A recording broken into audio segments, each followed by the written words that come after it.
In today's video, I am going to teach you how to put a call on hold Microsoft Teams. To get started, open Microsoft Teams using your preferred method. You can use the desktop app or you can use Teams in a web browser. Once Teams is open and you are signed into your account, go to the Meetings area where you can start a quick meeting. From the Meeting screen, select Meet. This is the option that lets you begin a meeting right away without scheduling it. After you click Meet, Teams will take you to the meeting setup screen. Here you may see options like choosing your camera and microphone settings before you enter. Take a moment to confirm your audio is set the way you want. For example, you can make sure the correct microphone and speakers are selected, especially if you use a headset.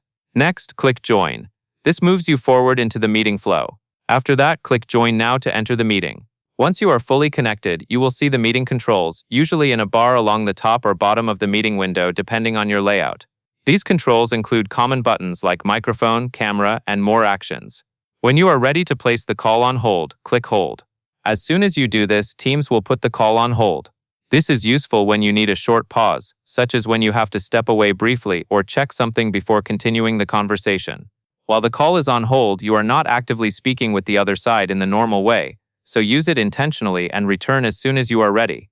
A helpful tip is to keep the meeting window open and visible, so you can quickly confirm you are on hold and then resume when you are done. Also, if you are sharing your screen or presenting, make sure you understand what others may still see in the meeting before you place the call on hold. And that is all there is to it.